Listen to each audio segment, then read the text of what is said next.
There are many heroes around the Bahamas who have given so much to sports.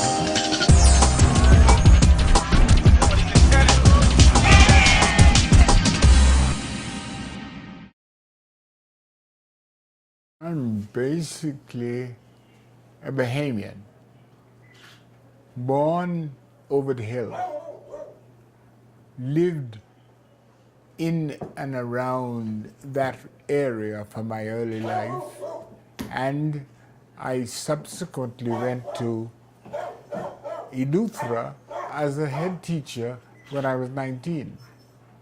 So that has been my initiation into work, and my baptism into growth was in 1957 as 19 years old as a headmaster in Eleuthera. My name, as you are aware, Arlington Butler. It has a little hang on there, you know. You sometimes refer to me as Sir Arlington, and I'm fortunate to have been through a beautiful life, one where we were able to get started with doing things, and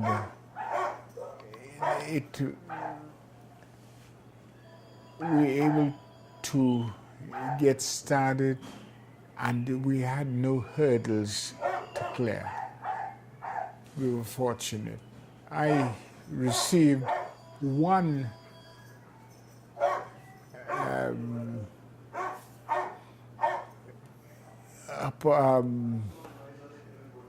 letter of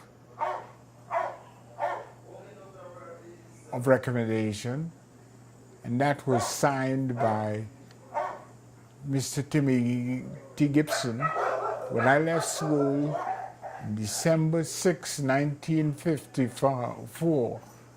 I got a letter from him. I took it to the Ministry of Education, or Department of Education was then, and I was employed for the program of a trainee teacher. That's the only recommendation I've ever had. Okay, we know you as a powerful Bahamian man in the arenas of politics and sports. Can you briefly tell us about some of the highlights of your role in politics, of your roles in politics, rather? My role in politics, it was after 1964, I became aware that a small group of Bahamians were going to erode the PLP, which was then a possible future organization. And for that reason, I offered to become a volunteer to replace them. That's in 1964, long before they paid you for politics, long before you weren't victimized for politics, but I was ready to make a sacrifice and get things going.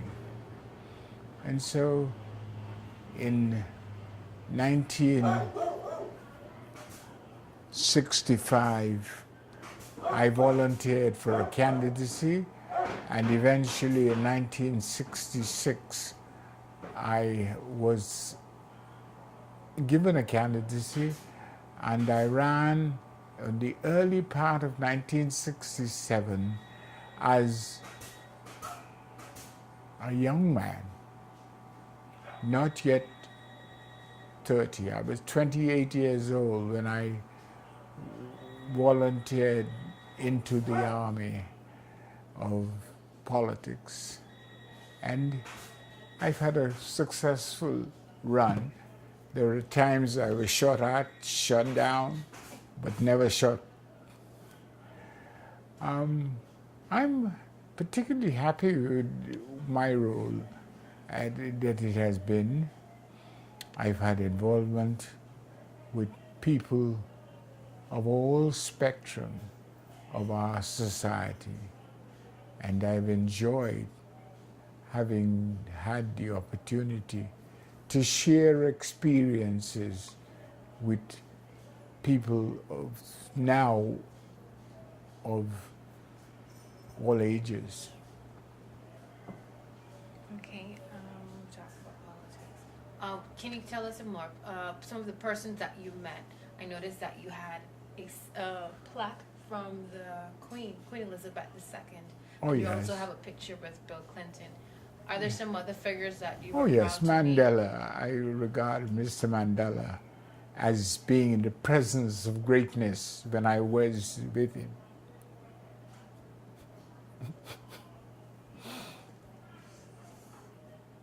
A man I realized was prepared to sacrifice what was necessary to get his people where he wanted them.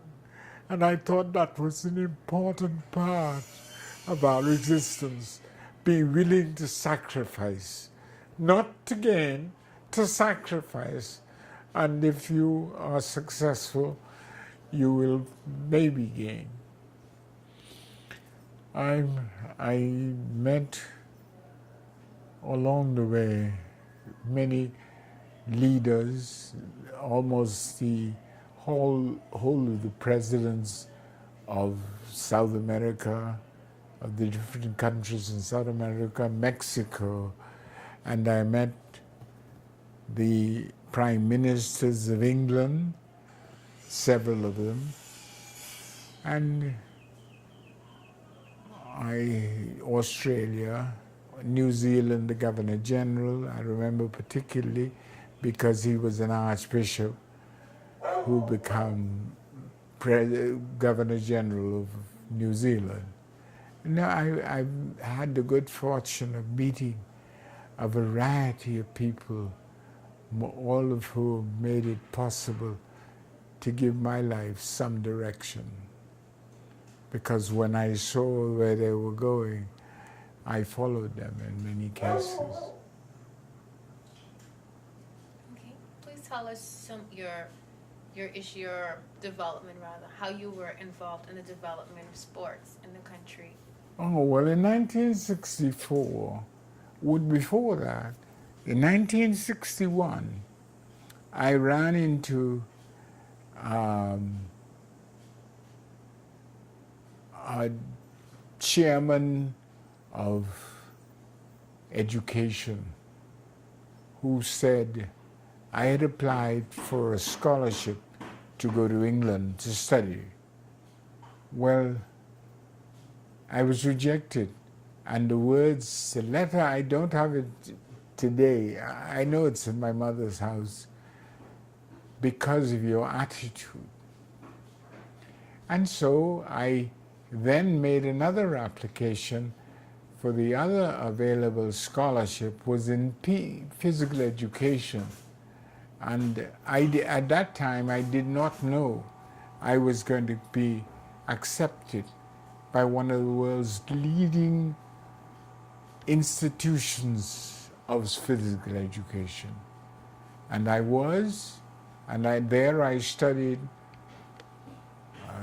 physical education and mathematics. And I was transferred, when I had completed my studies, I had been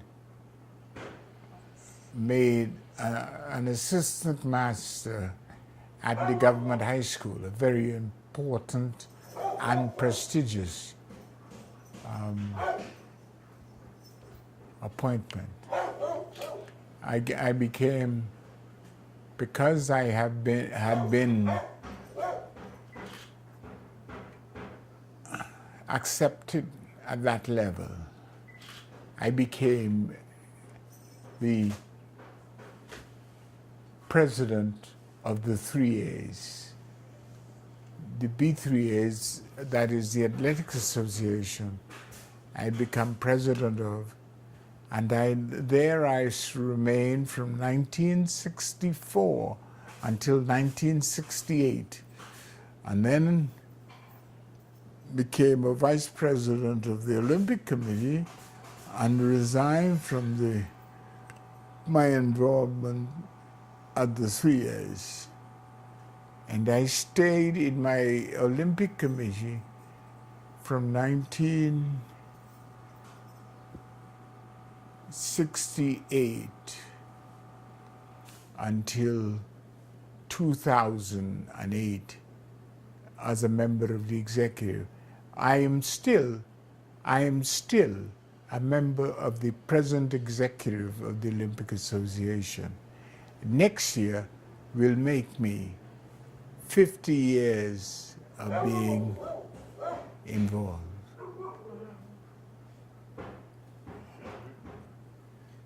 President Emeritus, right? Oh, what is No, the title? immediate past president. Until you get another one, I will remain. So you stay.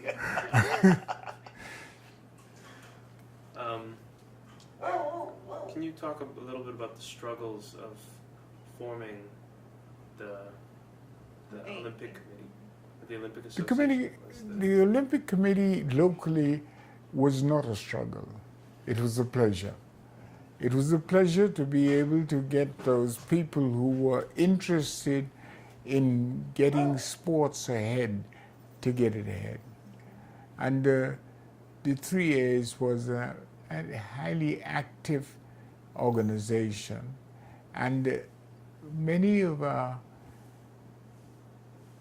young men, when I entered athletics,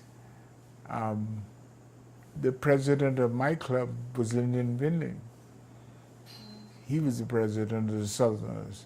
And the Westerners had a group, Vikings, the St. George's Club, and all of those. They were men really interested in their development as individuals and for the sport. So it was a pleasure being involved. And they became, for me, lifelong friends. And I respect their efforts and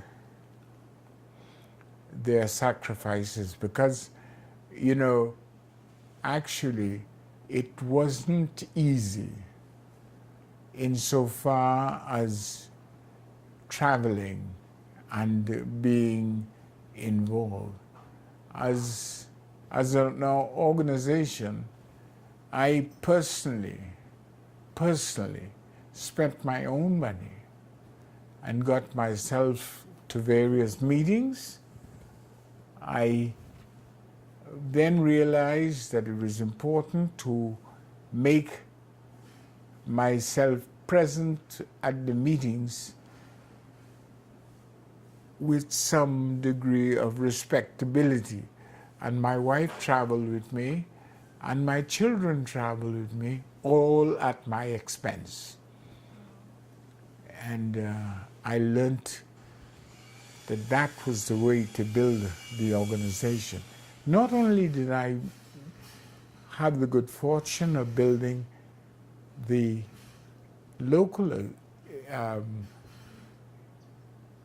association, I was an original member of the executive of the Association of National Olympic Committees and got that organization on the move. If you read in the build-up on that, the immediate past president of the Association of National Olympic Committees, Mr. Mario Vasquez Rania, credited me as being one of the persons who encouraged him and made it possible for him to get involved. So my name will remain in that organization because I have been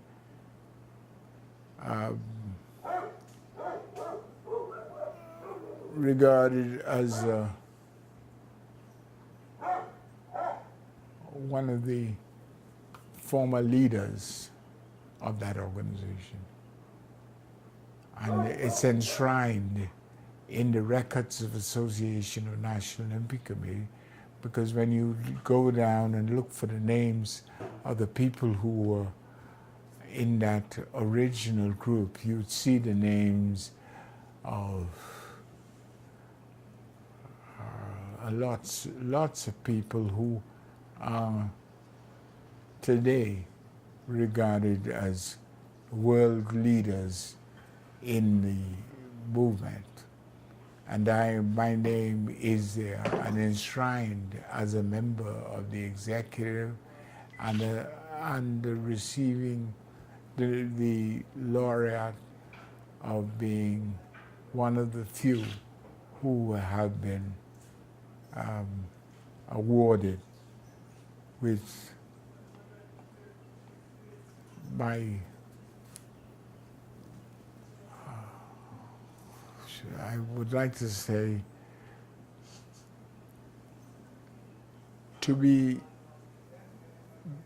I'm number 63 on the worldwide list of men who were awarded. Number 63 of the world.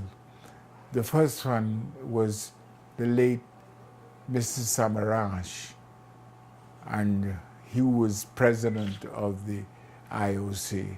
There were other names there, but the very, very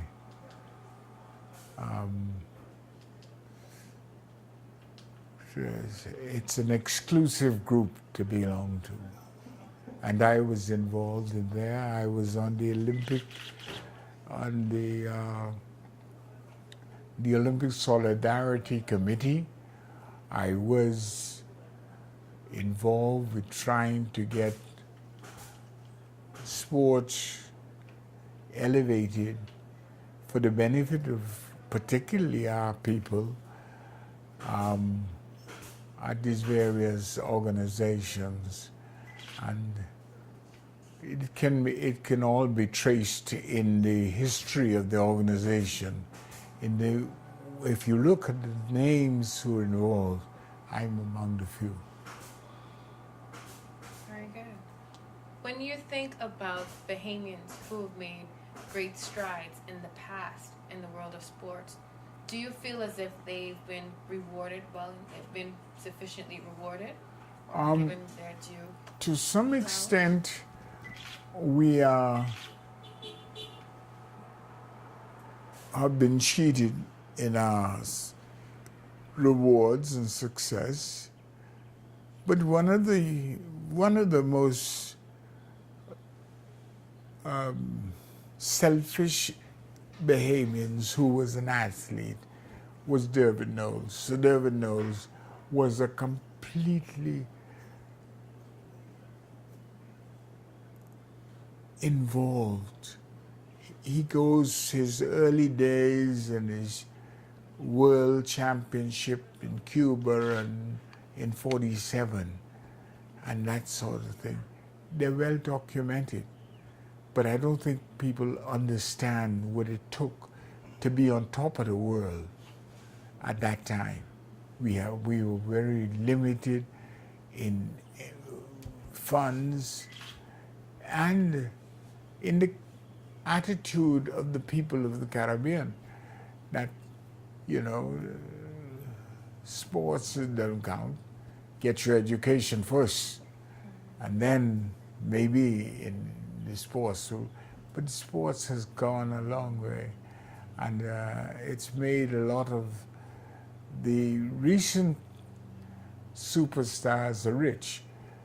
Tom Robinson was a great campaigner. He got nothing.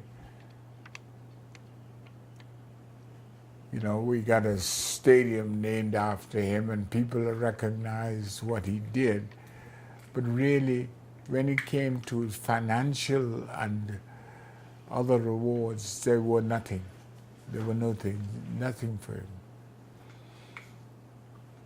You talked earlier about your family supporting you at your own expense. Yeah. What role does the family play with today's athlete? I think it should play. See, there are certain sports to which the family can't be excluded.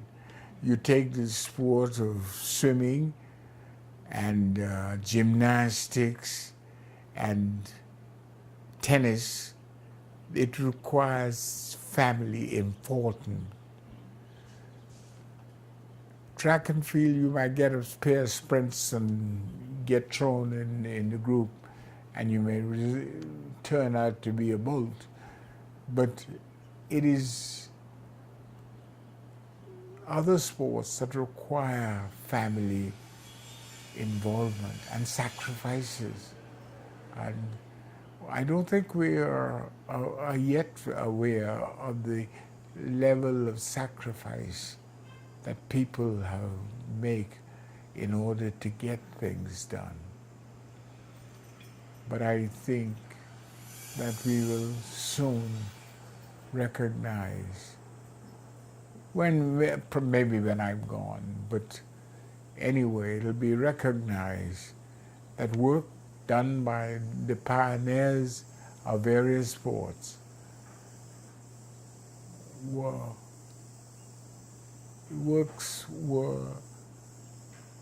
great sacrifice, great involvement, and you needed every member of the family to make sure that you were successful at it. And it is important because it is at the expense of the other persons who had to make sacrifice that we are today standing where we stand.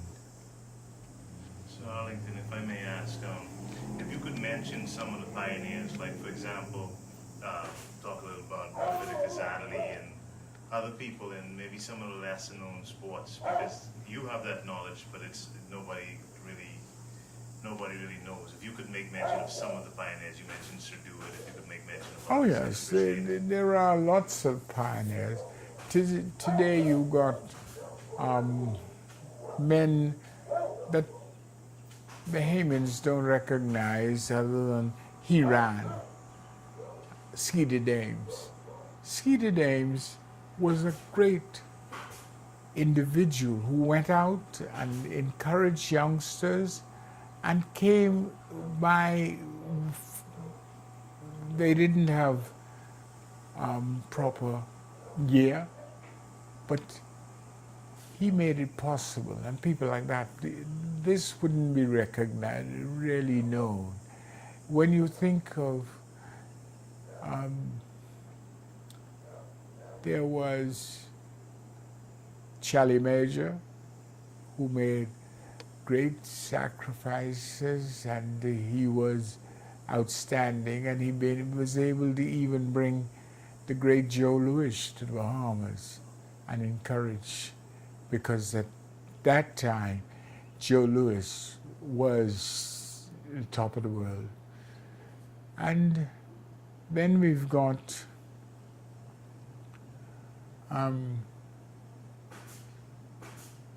there was Sir Gerald Cash, who was a great pioneer in sports, encouraged the formation of the Olympic movement here in the Bahamas in order for the Bahamas to be involved in Olympics. Because prior to that, in 1948, Bahamians competed under the British flag. We were members of the United Kingdom. And Sir Gerald was outstanding in that respect. Many names, Bobby Simonet,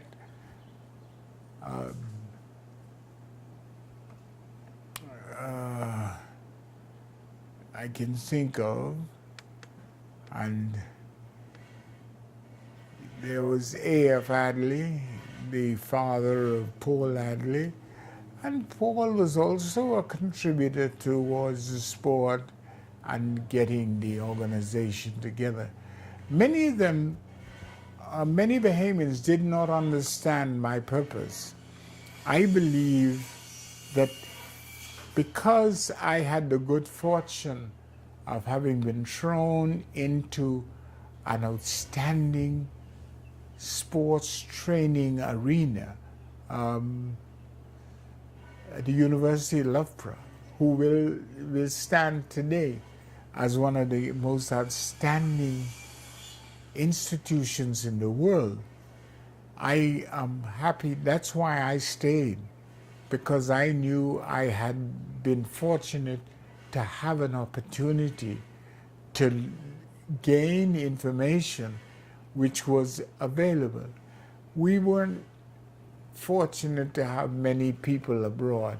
I see you mentioned the great Lou Adley of St. Augustine's College.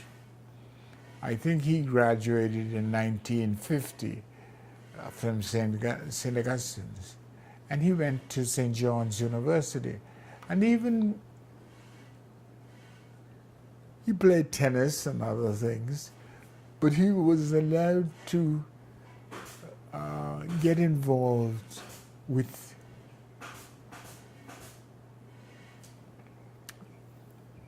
wrestling, something that was unheard of here. And our initial wrestlers on our team were the Neons, non-Bahamians. But our initial wrestlers for the Bahamas team. Then we had many athletes whose names will remain forgotten, not because they didn't do, but because we didn't expose what they did. You know, many of them. It's unfortunate that in a game like cricket, we had great names, you know, names like Roy Brister, Ankrami, and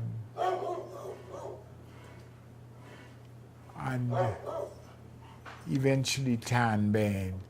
These were great contributors to our sport and our growth of our people. When it came to swimming, we know we have Betty Cole and those who made some contribution in recent years, but there was a great amount of involvement by a large number of people whose names will be forgotten, but whose contributions are significant.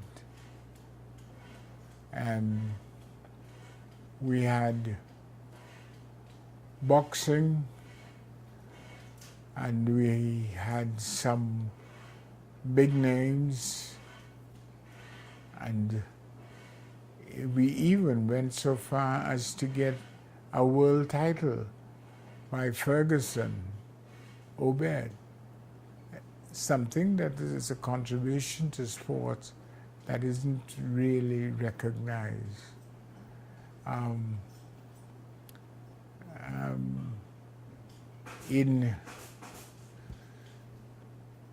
I remember when it came to, I remember the first volleyball team we had. Oh, they got slaughtered. Their names like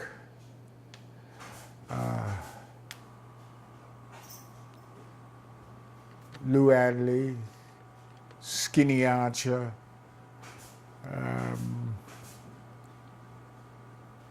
some of the other names, but they weren't. They were the building blocks for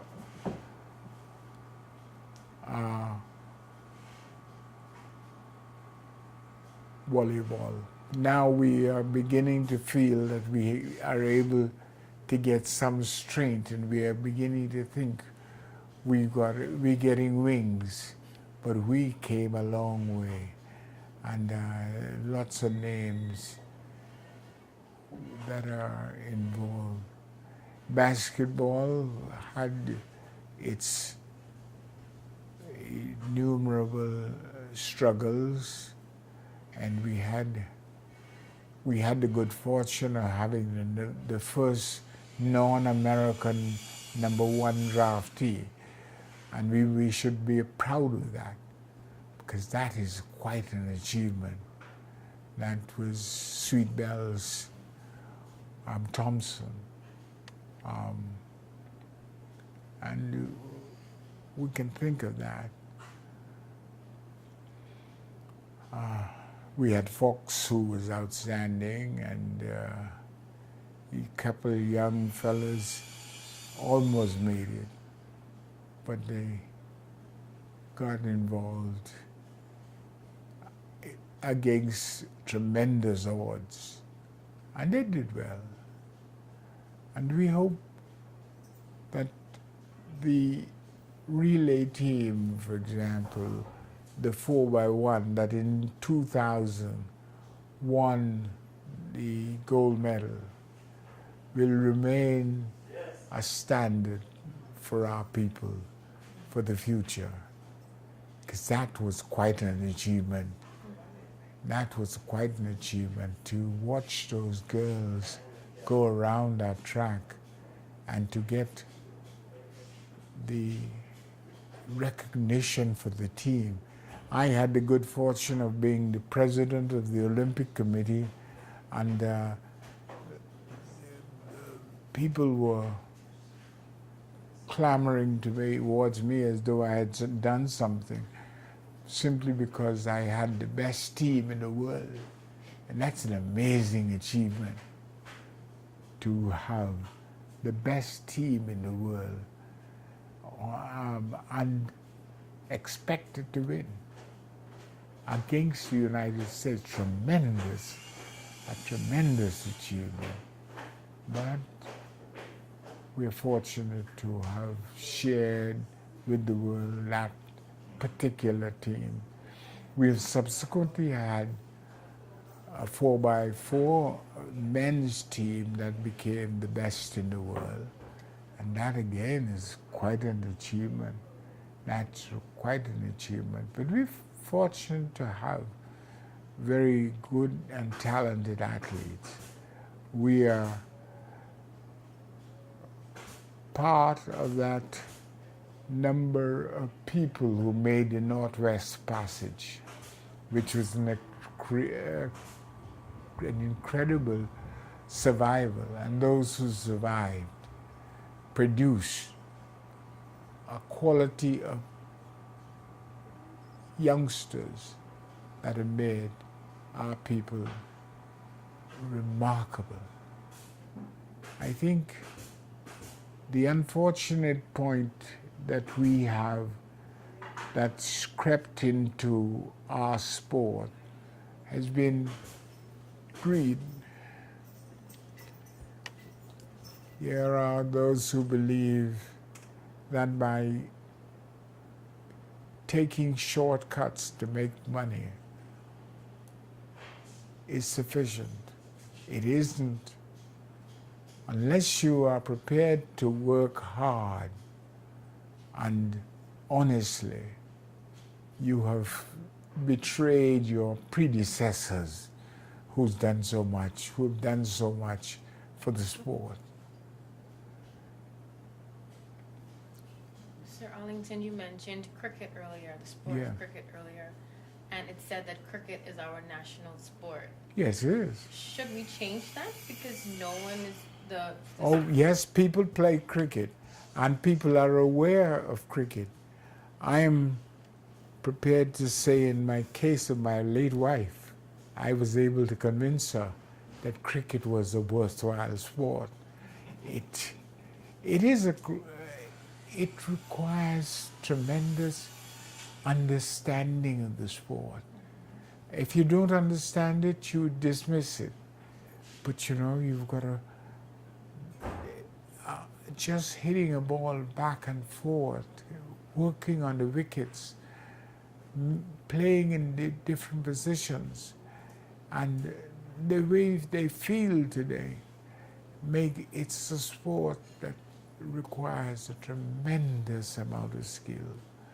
And some of the great men of the region, Garfield Sobers, unbelievable in his capacity to bowl fast, to bowl slow, to catch the ball, and to hit the ball from any direction.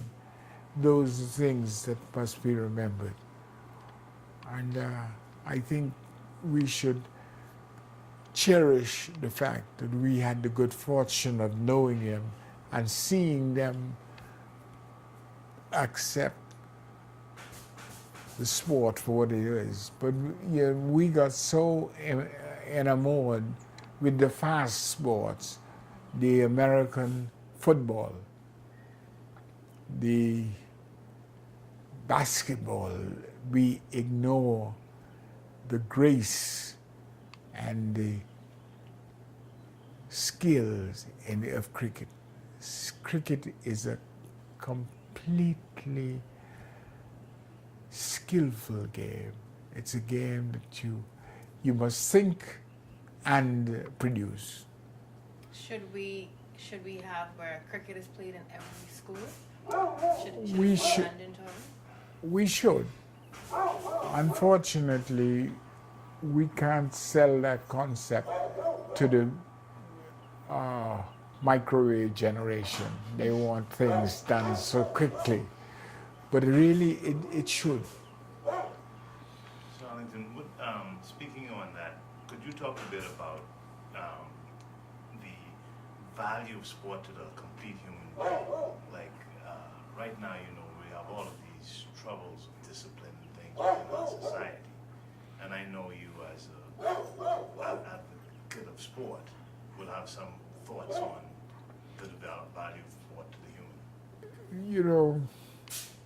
In order to appreciate one's achievements in life, one must be able to understand the weaknesses and the strengths of others.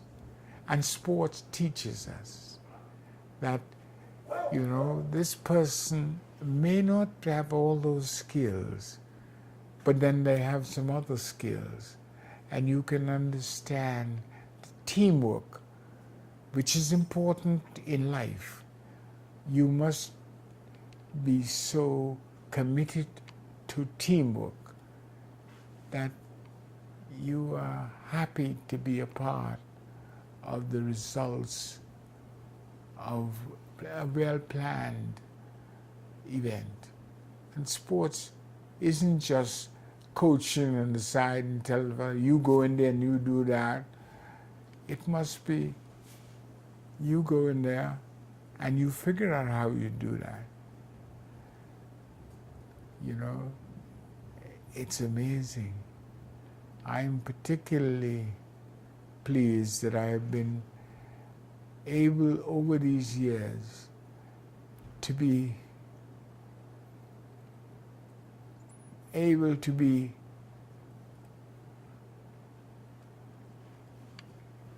encouraged by individuals who've used their skills and their talents to make sure that we get results based entirely upon their capacity to move from point A to point B. And that's important because human development requires that you must spend some time working at it and avoiding the shortcuts and come with the finished product. And I'm in love with the finished product I'm now seeing. I've seen a volleyball team in 1967 in Winnipeg in Canada, humiliated. Today I see them involved at a high level where work is involved, thought is involved, and results are appreciated. And on a personal note, how you have had such a remarkable career in so many different fields. How do you view sport as helping you to achieve the potential that you achieved in academics and politics and a family man and all those different things? I think because sports, I always regard the athlete who strips down to his sprints as being equal at the other fella. You get no without the enhancing drugs, you are equal. And it is from that point you work until you get to results. And I think that's important. Your results as a result of your hard work and your thought and your understanding of what's happening, that you get to where you want to go. Right now, we have Bahamians who are preparing for the sports of judo, Yeah, taekwondo, wrestling, yeah. and fencing. So we'll be having Bahamians in these sports for the upcoming Olympics. Well, you know, you must appreciate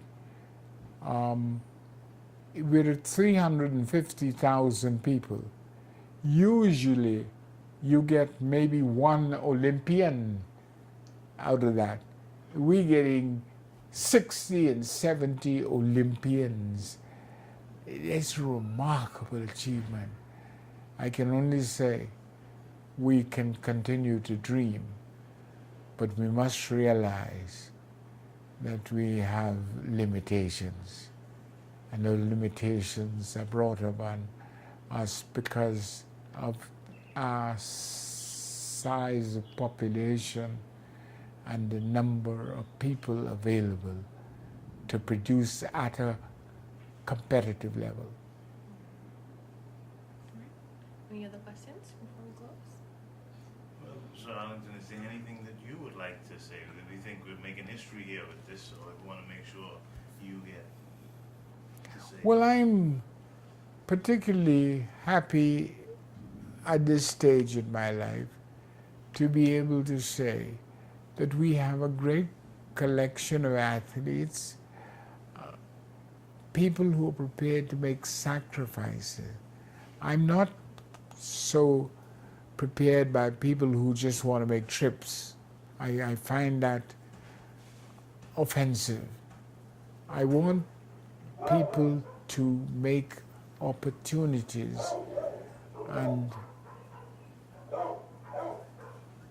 do their best. And I look forward to the young people. We've had recently a finalist in swimming. It's a remarkable achievement, you know, when you think of the source from which we draw, the number of people. We'll hear people say, I know her, she is a finalist in swimming. And you would find other countries you go to, and they have millions of people, they wouldn't even know a finalist. That's a remarkable achievement. And we must therefore be thankful that we've been able, through our hard work, by our sacrificing, by the sacrifices of parents, and there are many people who are involved with sport who are not either parent or participant, but just willing to give it all they got. And it's that we must be proud of and live as though we have a future based on our capacity to sacrifice.